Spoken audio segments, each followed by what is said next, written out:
পাহাড়, ঝর্ণা, সমুদ্র, নদী, জঙ্গলের সমারোহে নিজেকে মেলে ধরতে চাও, হারিয়ে যেতে চাও প্রকৃতির রূপে? তাহলে চলে এসো আমাদের পার্শ্ববর্তী রাজ্য উড়িষ্যাতে। উড়িষ্যার নাম শুনলেই আমাদের প্রথম মাথায় আসে পুরীর কথা। পুরীর সঙ্গে তো আমাদের আত্মার যোগ, কিন্তু উড়িষ্যাতেই এমন এমন সুন্দর সুন্দর অফবিট জায়গা রয়েছে যা হয়তো আমাদের অনেকেরই অজানা। কিন্তু হাতে রয়েছে 3 দিনের একটা ছুটি। এই 3 দিনের ছুটিকে কাজে লাগিয়ে তুমি কোথায় ঘুরতে যাবে এটা বুঝে উঠতে পারছো না। চিন্তার কোনো কারণ নেই, আজ আমি তোমাদের সন্ধান দেব কলকাতার খুব কাছে এমন এক জায়গার, যেখানে তুমি 2 রাত 3 দিনে একই সঙ্গে দেখে নেবে পাহাড়, সমুদ্র, জঙ্গল, ভারতবর্ষের দ্বিতীয় বৃহত্তম ওয়াটারফল সহ বেশ কিছু বড় বড় জলপ্রপাত। এছাড়া তুমি দেখবে অত্যন্ত জাগ্রত অম্বিকা টেম্পল। সতীর দেহত্যাগের সময় এখানে সতী মায়ের বাঁ পায়ের গোড়ালি পড়েছিল। আর দেখবো দেবকুণ্ড। এই কুণ্ডের জলে অতীতে দেবদেবীরা স্নান করতেন বলে মনে করা হয়। এই ট্রিপেই আমরা দেখে নেব বিস্ময়কর কারুকার্য করা অসাধারণ সুন্দর এক জগন্নাথ মন্দির। এই জগন্নাথ মন্দিরকেই উড়িষ্যার দ্বিতীয় পুরীর জগন্নাথ মন্দির বলে ডাকা হয়। এই 2 রাত 3 দিনের ট্রিপটা তুমি কিভাবে প্ল্যান করবে? এই ট্রিপটা করতে তোমার টোটাল কত খরচ হতে পারে? কোথা থেকে সাইট সিনের জন্য গাড়ি বুক করবে? কোথায় থাকলে 4 বেলা আনলিমিটেড খাওয়ার সঙ্গে থাকা মিলিয়ে তোমার খরচ হবে মাত্র 1300 টাকা। আর মাত্র 2 দিনের মধ্যে কিভাবে এতগুলো জায়গা ঘুরে নিতে পারবে তার সমস্ত কিছু ডিটেলস রইল আজকের এই ভিডিওতে। Hello everyone, welcome back to my channel. আমি সায়ন্তনী, এক্সপ্লোর উইথ সায়ন্তনীর নতুন একটা ভিডিওতে আপনাদের সকলকে স্বাগত জানাচ্ছি। আই হোপ আপনারা সবাই ভীষণ ভালো আছেন, আর আমিও কিন্তু জাস্ট ফাটাফাটি আছি। এখন আমি রয়েছি আমাদের প্রতিবেশী রাজ্য উড়িষ্যায়। আজকের ভিডিওতে আপনাদের জন্য 2 রাত 3 দিনের একটা ট্যুর প্ল্যান থাকছে। এই 2 রাত 3 দিনের ছোট্ট ট্রিপে আমরা উড়িষ্যার কিছু সুন্দর সুন্দর অফবিট জায়গা ঘুরে দেখব। তবে হ্যাঁ, এই ট্রিপে থাকার জন্য কিন্তু আমাদের কোনো লাক্সারি হোটেলের ব্যবস্থা নেই। থাকতে হবে প্রকৃতির কোলে গড়ে ওঠা এক সুন্দর সাজানো গোছানো ক্যাম্পে। তাহলে চলো বেশি বকবক না করে প্রথম থেকে আজকের ভিডিও আমরা শুরু করি। বাজে এখন ভোর 5:45 মতো। আমি এসে উপস্থিত হয়েছি হাওড়া স্টেশনে। এখান থেকে হাওড়া পুরী বন্দে ভারতে করে আজ যাত্রা করব হাওড়া থেকে বালাসর। এই ট্রেনটা হাওড়া থেকে ছাড়ার সময় হচ্ছে সকাল 6:10 আর বালাসর ঢোকার সময় হচ্ছে 9:03। হাওড়া থেকে বালাসর পর্যন্ত আসতে আজ আমার ভাড়া পড়ছে 805 টাকা। এর মধ্যে সকালের চা বিস্কুট এবং ব্রেকফাস্ট ইনক্লুডিং রয়েছে। তোমরা চাইলে জনশতাব্দী, ফলকনুমা বা শতাব্দী এক্সপ্রেসে করেও হাওড়া থেকে বালাসর পর্যন্ত আসতে পারো। বন্দে ভারত ধরার একটাই উদ্দেশ্য, বন্দে ভারত ধরলে আমরা অনেক সকাল সকাল বালাসর পৌঁছে যাচ্ছি। প্রায় 2 ঘন্টা 53 মিনিটের মধ্যেই হাওড়া থেকে বালাসর চলে এলাম। বালাসর স্টেশনের 1 নম্বর প্ল্যাটফর্মের বাইরে বেরোলেই তোমরা অটো এবং গাড়ির বিশাল বড় একটা স্ট্যান্ড দেখতে পাবে। এই স্ট্যান্ড থেকে তোমরা অটো বা গাড়ি বুক করতেই পারো। আমার গাড়ি আগে থেকে বুক করা ছিল। সেই গাড়িতে করেই আমি রওনা দিলাম দেবকুণ্ড দেখার উদ্দেশ্যে। বালাসর থেকে দেবকুণ্ডের দূরত্ব প্রায় 71.5 কিলোমিটারের মতো। সময় লাগবে ওই 2 ঘন্টা 5 মিনিটের মতো। আমাদের যাত্রাপথটা কিন্তু ভীষণ সুন্দর। রাস্তার দুধারে এরকম পাহাড় চোখে পড়ছে।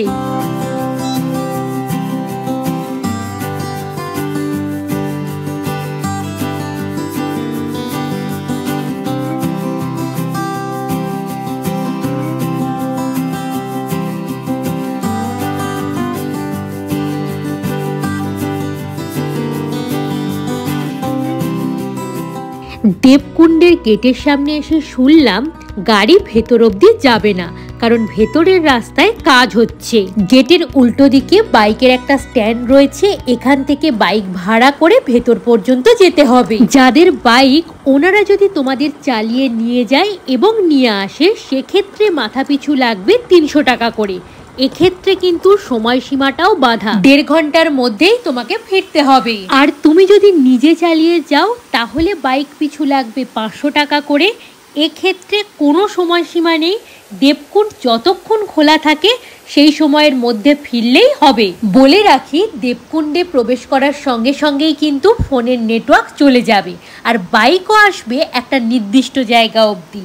যেহেতু আমি বাইক চালাতে পারি না, তাই আমার ড্রাইভার দাদা বাইকটা চালিয়ে নিয়ে এলেন। জঙ্গলের মধ্যে দিয়ে বেশ খানিকটা পথ আমাদের হেঁটে যেতে হবে, তারপর থেকেই সিঁড়ি শুরু হচ্ছে। এই দেবকুণ্ড হলো উড়িষ্যার ময়ূরভঞ্জ জেলায় অবস্থিত শিমলিপাল জাতীয় উদ্যানের একটি অংশ। দেবকুণ্ডের গেটে প্রবেশ করার সঙ্গে সঙ্গেই দেখবে চারপাশের পরিবেশটা একেবারেই আলাদা হয়ে গেল। জঙ্গলের মধ্যে দিয়ে রাস্তা, সারাক্ষণ পাখির কিচিরমিচির কানে আসছে, আর এই পাহাড়ি স্রোত আমাকে পথ দেখাতে দেখাতে নিয়ে যাচ্ছে।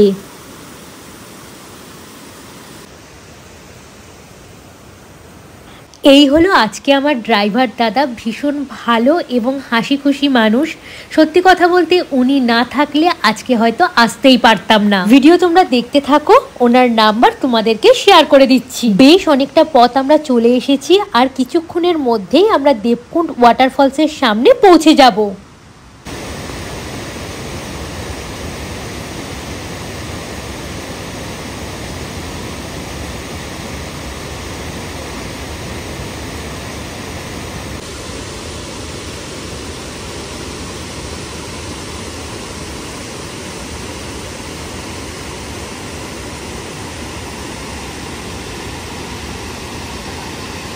এই হলো দেবকুণ্ড ওয়াটারফলস। এখন নভেম্বর মাসের শেষ সপ্তাহ, দেখতেই পাচ্ছ এই শীতকালেও কিন্তু দেবকুণ্ড ওয়াটারফলস জলে পুরো ফুলে ফেপে রয়েছে। দেবকুণ্ড কথাটির হিন্দি বা ওড়িয়া অর্থ হলো ঈশ্বর বা দেবদেবীর স্নানের জায়গা। মনে করা হয় অতীতে দেবদেবীরা এই কুণ্ডের জলে স্নান করতেন। এই কুণ্ডের জল অত্যন্ত পবিত্র বলে মনে করা হয়।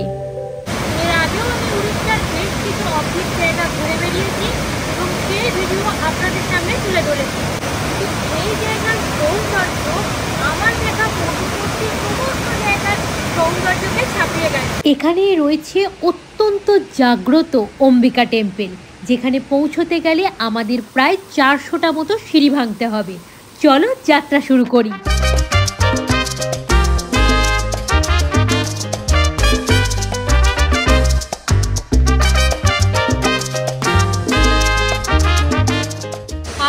থেকে 30টা মতো সিঁড়ি পেরোলেই আমরা অম্বিকা মায়ের কাছে পৌঁছে যাব। একটু কষ্ট হয়েছে ঠিক কথাই, কিন্তু আস্তে আস্তে উঠবেন, আর সঙ্গে অবশ্যই জলের বোতল রাখবেন, তাহলে ঠিক পৌঁছে যাবেন। আর আমি এত কুড়ে মানুষ হয়ে যদি পারি, তাহলে আপনারাও পারবেন। হিন্দু পুরাণ অনুসারে যখন সুদর্শন চক্র মহাদেবের স্ত্রী সতীর দেহ খণ্ডিত করছিল, তখন সতী মায়ের বাঁ পায়ের গোড়ালি এই স্থানে পড়েছিল। তখন থেকেই এই স্থানকে অত্যন্ত পবিত্র স্থান হিসেবে মনে করা হয়। এই হলো অম্বিকা মায়ের মন্দির। বাইরে থেকেই তোমাদের মন্দিরটা আমি দেখাচ্ছি, কারণ মন্দিরের ভেতরে ফটোগ্রাফি বা ভিডিওগ্রাফি করা স্ট্রিক্টলি বারণ। আর আমি যে পৌরাণিক কাহিনীটা তোমাদের বললাম, এটা আমি জানতে পেরেছি মন্দিরের পুরোহিতের কাছ থেকে।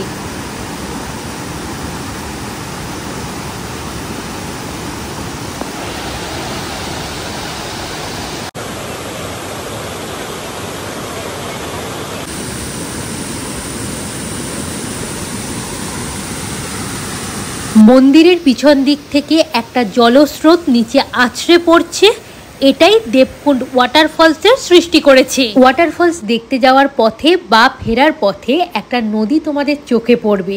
দেখতেই পাচ্ছ কি স্বচ্ছ জল। এই নদীটার নাম হলো নলভা নদী। দেবকুণ্ড দেখে রওনা দিলাম সমুদ্র দেখার জন্য।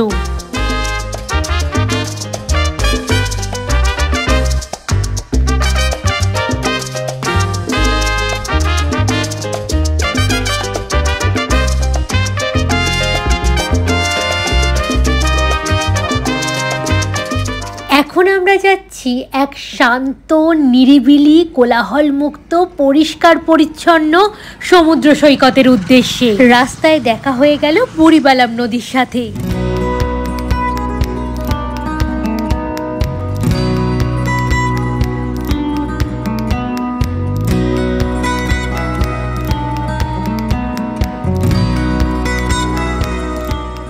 ভিডিওর প্রথমেই আমি তোমাদের বলেছি এই ট্রিপে আমরা থাকবো প্রকৃতির কোলে গড়ে ওঠা একটা সুন্দর সাজানো গোছানো ক্যাম্পে। ক্যাম্পটা তো প্রথম দর্শনেই আমার মন কেড়েছে। Thank you, welcome. প্রচণ্ড খিদে পেয়ে গেছে, পেটে পুরো ছুঁচোয় ডন মারছে। বসে পড়েছি লাঞ্চ করতে, যদিও লাঞ্চের সময় অনেকটা আগেই পেরিয়ে গেছে, কিন্তু বেড়াতে এলে ওসব একটু হতেই পারে। আপনাদের দেখিয়ে দিই লাঞ্চের মেনুতে এনাদের প্যাকেজে কি কি থাকে। রয়েছে সাদা ভাত, আলু ভাজা, আলু পটলের তরকারি, এখানে রয়েছে ডাল, চিংড়ির মালাইকারি এবং পমফ্লেটের ঝাল। এছাড়া রয়েছে স্যালাড, চাটনি এবং পাঁপড়। আপনারা যদি চিংড়ি পছন্দ না করেন ওনাদের আগে থেকে জানিয়ে দেবেন। ওনাদের প্যাকেজে কিন্তু চিংড়ির বদলে কাঁকড়াও দেওয়া হয়। আমি একটু আপনাদের মাছের সাইজগুলো দেখিয়ে দিই। এই হলো পমফ্লেট মাছের সাইজ, আর চিংড়ির সাইজগুলো দেখুন। এই সব মেনু আমাদের প্যাকেজের মধ্যে ইনক্লুডিং। যাই হোক, এবার খাওয়া দাওয়াটা শেষ করে নিই। ঝটপট করে লাঞ্চটা কমপ্লিট করে নিয়ে এখন চলে এলাম ঘন ঝাউয়ের জঙ্গলে। গা ছমছমে এই ঘন ঝাউবন পার করলেই সামনেই রয়েছে দিগন্ত বিস্তৃত সমুদ্র। আমি তোমাদের যেভাবে ট্যুরটা সাজিয়ে দিচ্ছি, এইভাবে তোমরা যদি তোমাদের ট্যুর প্ল্যানটা সাজাও, তাহলে সকালবেলা যেমন তোমরা পাহাড় ঝর্ণা দেখতে পাচ্ছ, তেমন কিন্তু এই সময় সমুদ্র সৈকতে বসে দারুণ একটা সূর্যাস্ত উপভোগ করতে পারবে। এই ভিউটা দেখে তোমরা কি ভাবছো? না না, এটাকে বিদেশ বলে তোমরা ভুল করো না। এই মুহূর্তে আমি রয়েছি উড়িষ্যার দুবলাগড়ি বিচে। সূর্য পশ্চিম আকাশে ঢলে পড়ছে, কি অসাধারণ সুন্দর লাগছে দেখো। উড়িষ্যার এই নির্জন কোলাহলমুক্ত বিচে যেমন সুন্দর সূর্যাস্ত দেখতে পাওয়া যায়, তেমন সুন্দর কিন্তু সূর্যোদয়ও দেখতে পাওয়া যায়।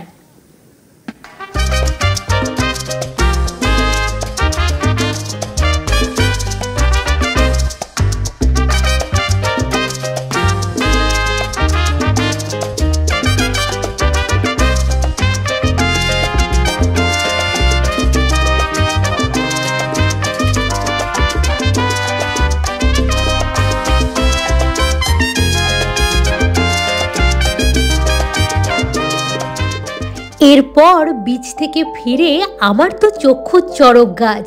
দিনের বেলা তো ক্যাম্পটা সুন্দর লাগছিলই, রাতের বেলা রঙিন আলোর ছটায় ক্যাম্পটা যেন আরো অনেক বেশি মোহময়ী হয়ে উঠেছে। এই ক্যাম্পে তোমরা চাইলে টেন্টে থাকতে পারো, আবার যদি তোমরা চাও কটেজে থাকবে, সেই ফেসিলিটিও কিন্তু রয়েছে। এই ক্যাম্পটা এতটাই সুন্দর এবং পরিষ্কার পরিচ্ছন্ন, তোমরা যদি ফ্যামিলি নিয়ে আসো যতটা আনন্দ মজা করতে পারবে, আবার বন্ধু বান্ধবদের সাথে এলেও কিন্তু ততটাই তোমরা মজা করতে পারবে। সন্ধ্যের টিফিনে দেয়া হয়েছে চা, উড়িষ্যার ফেমাস বড়া এবং সিঙ্গারা। তোমরা চাইলে ক্যাম্পে বারবিকিউ এবং বনফায়ারও করতে পারো। বারবিকিউ চিকেন বা ফিশ, এটা কিন্তু প্যাকেজের মধ্যে ইনক্লুডেড নয়। ডিনারে আমাদের দেয়া হয়েছে রুটি, একটা ভেজ তরকারি, চিকেন আর স্যালাড। ডিনার কমপ্লিট, এবার ঘুমিয়ে পড়বো। তোমাদের সঙ্গে দেখা হচ্ছে কাল সকালবেলায়। Good morning everyone. সকাল সকাল ঘুম থেকে উঠে পড়েছি, আমাদের গাড়ি চলে এসেছি এবং গাড়িতে আমরা রওনাও দিয়ে দিয়েছি। আজ আমরা দেখব সীতাকুণ্ড ওয়াটারফলস, ভারতবর্ষের দ্বিতীয় বৃহত্তম ওয়াটারফলস। এর সঙ্গে আমরা দেখে নেব জোরান্দা ওয়াটারফলস এবং ভারতবর্ষের এমন এক জাতীয় উদ্যান যেখানে বন্য প্রাণ এবং মানুষ প্রায় একই সঙ্গে বসবাস করে। আজ প্রথমেই চলে এসেছি সীতাকুণ্ড ওয়াটারফলস দেখতে। দুবলাগড়ি থেকে এখানে আসতে আমাদের সময় লাগলো প্রায় 2.5 ঘন্টার মতো। ওয়াটারফলসের একদম কাছে যাওয়ার জন্য সামান্য একটু পথ আমাদের ট্রেকিং করতে হবে।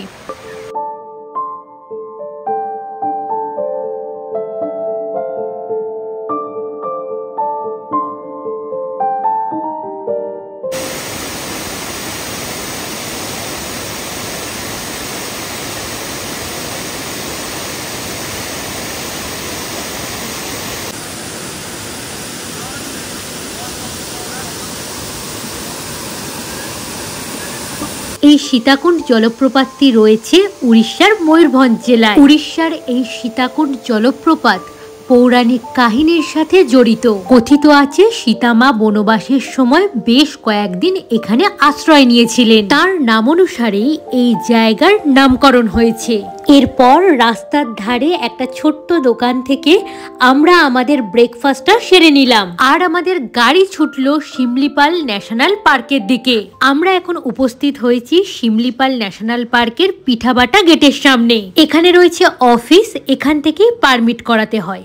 সঙ্গে অবশ্যই একটা ফটো আইডি প্রুফ রাখবে। পারমিট অনলাইন এবং অফলাইন দুভাবেই করানো যায়। সঙ্গে অবশ্যই গাইড রাখতে হবে। গাড়িতে তোমরা যতজন রয়েছো প্রত্যেকজনের আলাদা আলাদা করে ব্যাগ চেকিং করা হবে। ক্যামেরা যদি সঙ্গে থাকে ক্যামেরার জন্য আলাদা করে 50 টাকা দিয়ে টিকিট করতে হবে।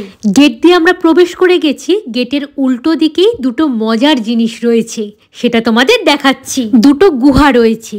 দুটো গুহার ভেতরেই পাথরের বাঘমামার মূর্তি করা আছে। প্রসঙ্গত বলে রাখি, এই পারমিশনের কোনো ঝামেলায় কিন্তু আমাকে পোহাতে হয়নি, যেহেতু আমি একটা প্যাকেজ ট্যুর করছি। ট্যুর অপারেটরই নিজ দায়িত্বে সবকিছু করে দিয়েছে।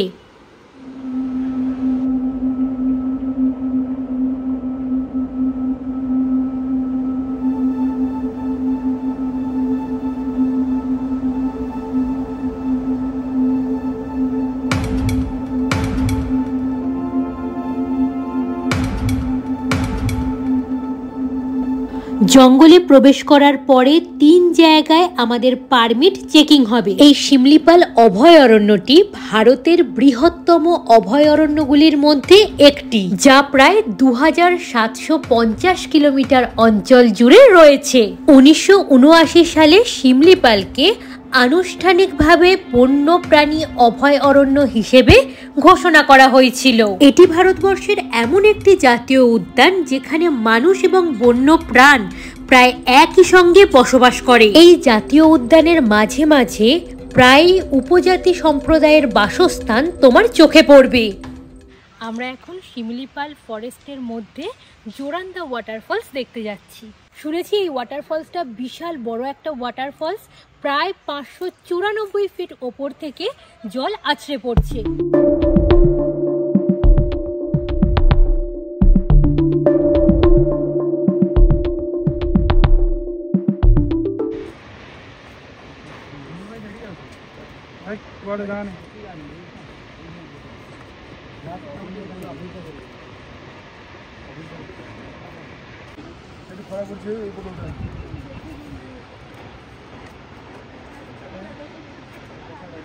এই জোরান্ডা ওয়াটারফলস সারা ভারতের মধ্যে 21তম উচ্চতম জলপ্রপাত। এই অসাধারণ সুন্দর জলপ্রপাতটি দেওনালা নদীর একটি অংশ। এই জলপ্রপাতটি দেখার জন্য দুটো ভিউ পয়েন্ট রয়েছে। প্রথম ভিউ পয়েন্ট থেকে কেমন লাগে তোমাদের তো দেখালামই। এখন দাঁড়িয়ে রয়েছি সেকেন্ড ভিউ পয়েন্টে। প্রায় 150 মিটার ওপর থেকে জল আছড়ে পড়ছে। এই শিমলিপাল অভয়ারণ্যের বিস্তার এবং প্রাকৃতিক বৈচিত্র্য এমনই, এখানে বন্যপ্রাণী দেখতে পাওয়া ভাগ্যের ব্যাপার। তবে এই জায়গার প্রকৃতি এতটাই সুন্দর যে প্রতি মুহূর্তে তুমি প্রকৃতির রূপে মুগ্ধ হবে। আর একটা কথা তোমাদের বলে রাখি, শিমলিপাল ফরেস্ট এরিয়াতে প্রবেশ করার সঙ্গে সঙ্গেই কিন্তু তোমার ফোনে আর কোনো নেটওয়ার্ক থাকবে না। এখন আমরা যাচ্ছি বারহাইপানি ওয়াটারফলস দেখার জন্য।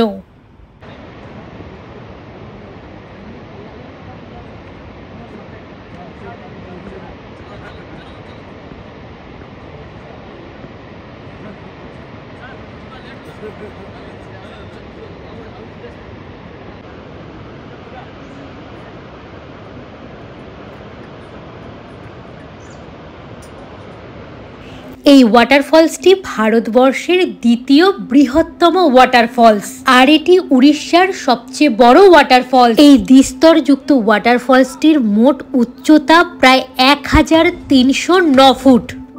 আজকে আমাদের দুপুরের খাওয়ার ব্যবস্থা রয়েছে জঙ্গলের মধ্যে একটা আদিবাসী হোটেলে। আজকের দুপুরের মেনুতে রয়েছে ভাত, ডাল, শাক ভাজা, একটা মিক্সড ভেজ, দেশি চিকেন এবং টক আচার। খাবার দাবারের টেস্ট দুর্দান্ত। এখন জঙ্গলে সন্ধে নামছে। ফোনের নেটওয়ার্ক ছাড়া আজ সারা দিনটা জঙ্গলেই কেটে গেল।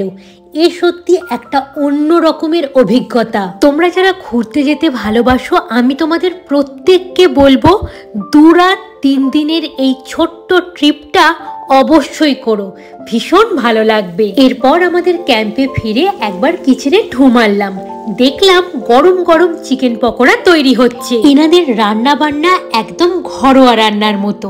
যাই হোক, এবার ডিনার করে ঘুমিয়ে পড়বো। Good morning everyone. সকাল সকাল ঘুম থেকে উঠে পড়েছি।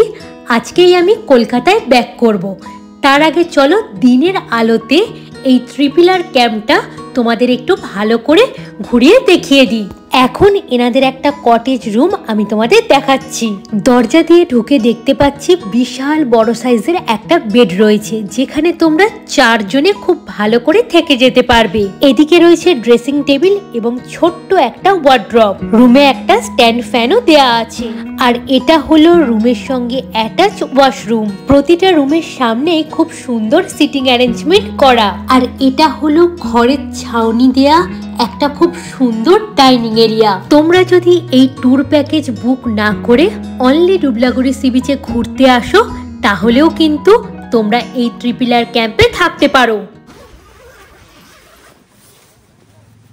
আমি এখন বসে রয়েছি ট্রিপিলার ক্যাম্পের অ্যাডভেঞ্চার টেন্টে। বিশাল বড় টেন্টটা রয়েছে। এখানে আপনারা টোটাল 3 জন থাকতে পারবেন। 4 বেলা আনলিমিটেড খাওয়া এবং থাকা নিয়ে পার ডে আপনাদের খরচ হবে মাত্র 1300 টাকা। এছাড়া তো এনাদের দারুণ দারুণ কটেজের ব্যবস্থা রয়েছে, যেটা আমি আপনাদের আগেই দেখিয়ে দিয়েছি। তবে আপনাদের জন্য রয়েছে একটা স্পেশাল ডিসকাউন্টের ব্যবস্থা। ভিডিও দেখতে থাকুন, সবকিছু জানিয়ে দিচ্ছি।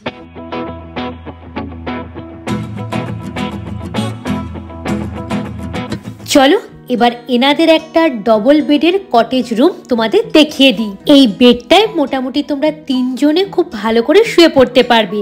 এদিকে রয়েছে ড্রেসিং টেবিল এবং ওয়ার্ড্রপ। এই দিকটা একটা স্ট্যান্ড ফ্যান দেয়া রয়েছে, আর রয়েছে টয়লেট। নমস্কার, ট্রিপিলার ক্যাম্পে আমার নাম রঞ্জন কুমার মান্না। ট্রিপিলার ক্যাম্পে আপনার সবাইকে স্বাগতম।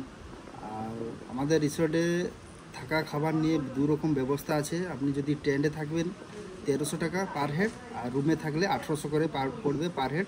খাওয়া দাওয়ার সবাই সমান থাকবে। টেন্টে থাকলে যেই খাবার দাবার থাকবে, আর রুমে থাকলে বি সেম খাবার থাকবে। আপনারা আসুন, আনন্দ করুন, আপনাদেরকে আমি যথেষ্ট পরিষেবা দিব। দাদা, আপনি বলছিলেন যে আমার দর্শক বন্ধুদের জন্য নাকি একটা স্পেশাল ডিসকাউন্টের ব্যবস্থা রয়েছে। একদম দিদি, আপনার চ্যানেল যদি কেউ বলে এক্সপ্লোর উইথ শান্তনী, তো আমাদের রিসোর্ট যদি বুকিং করে, তাহলে আমি ওকে কথা দিলাম একটা স্পেশাল ডিসকাউন্ট দিয়ে দেবো। ক্যাম্প থেকে সি বিচ পর্যন্ত আসতে খুব জোর হলে পায়ে হেঁটে তোমাদের সময় লাগবে 3 মিনিটের মতো। চলো দিনের আলোতে একটু সি বিচ থেকে আমরা ঘুরে আসি এবং সমুদ্রটা কেমন লাগে তোমাদের দেখাই।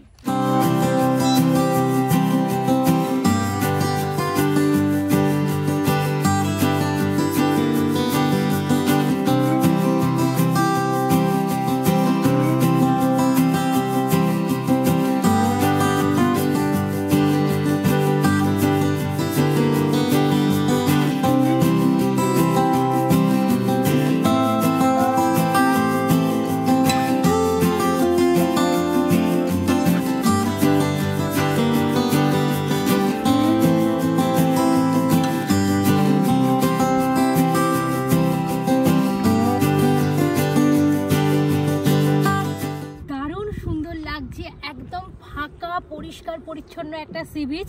এখন যেহেতু ভাটা চলছে তাই জল একটু দূরে চলে গেছে, একটু পরেই কিন্তু জল একদম কাছে চলে আসবে। সারা বিচ জুড়ে ঝিনুক পড়ে রয়েছে, যেটা আমি তোমাদের কালকেই দেখিয়েছি। এখন সত্যি দীঘা পুরীতে গেলেও এরকম ঝিনুক দেখতে পাওয়া যায় না। Baby, you give me ice and fire. You're giving me wind and rain. You're some kind of butterfly. এরপর ক্যাম্পে ফিরে ব্রেকফাস্ট সেরে বেরিয়ে পড়লাম, কারণ প্যাকেজ অনুযায়ী আজকেও আমাদের একটা জায়গায় যাওয়ার কথা আছে। এরপর আমরা চলে এলাম ইমামি জগন্নাথ টেম্পল দেখতে। প্রথমেই তোমাদের বলে দিই, এই মন্দির কটা থেকে কটা পর্যন্ত খোলা থাকে। মন্দির মোটামুটি ভোর 5টা থেকে 5:30টার মধ্যে খুলে যায়। তারপর দুপুর 12:30টার সময় মন্দির ক্লোজ হয়ে যায়। তারপর আবার 3:30টার সময় ওপেন হয়, রাত 8টার সময় বন্ধ হয়ে যায়। এই অসাধারণ সুন্দর জগন্নাথ মন্দিরটি তৈরি করা হয়েছিল 2009 সালে। ইমামি যে তেলের কোম্পানি রয়েছে, ওনারাই এখানে এই ইমামি জগন্নাথ টেম্পল তৈরি করেন। এই জগন্নাথ মন্দিরকে উড়িষ্যার দ্বিতীয় পুরীর জগন্নাথ মন্দির বলে ডাকা হয়। পুরীর জগন্নাথ দেবের মন্দিরের মতো এই মন্দিরেও জগন্নাথ দেবের স্নান যাত্রা, রথযাত্রা, চন্দন যাত্রা, কার্তিক পূর্ণিমা, জন্মাষ্টমী ইত্যাদি পালিত হয়। মূল মন্দিরের ভেতরে প্রভু জগন্নাথ, বলরাম এবং সুভদ্রা মা রয়েছেন। মূল মন্দিরের ভেতরে ফটোগ্রাফি এবং ভিডিওগ্রাফি করা স্ট্রিক্টলি বারণ। তোমাদের জন্য স্ক্রিনে একটা ছবি অ্যাটাচ করে দিলাম, তোমরা প্রভু জগন্নাথকে দেখে নাও। এবার বলে দিই, 2 রাত 3 দিনের এই সুন্দর ট্যুরটা করলে তোমাদের পার হেড কত করে খরচ হবে? পার হেড লাগবে 7,000 টাকা করে। এর মধ্যে খাওয়া দাওয়া, থাকা, গাড়ি, গাইড, পারমিট সবকিছু ইনক্লুডিং রয়েছে। তোমাদের শুধু একটা টিকিট কেটে বালাসর পর্যন্ত চলে আসতে হবে। তোমার আজকের ভিডিও দেখতে কেমন লাগলো অবশ্যই নিচে একটা মূল্যবান কমেন্ট করে জানিও। ভিডিও দেখতে ভালো লেগে থাকলে ভিডিওটা প্লিজ একটা লাইক করে দিও। আর তুমি যদি আমার পরিবারের নতুন সদস্য হয়ে থাকো, চ্যানেলটা সাবস্ক্রাইব করে দিয়ে পাশে থেকো। আজকের মতো টাটা।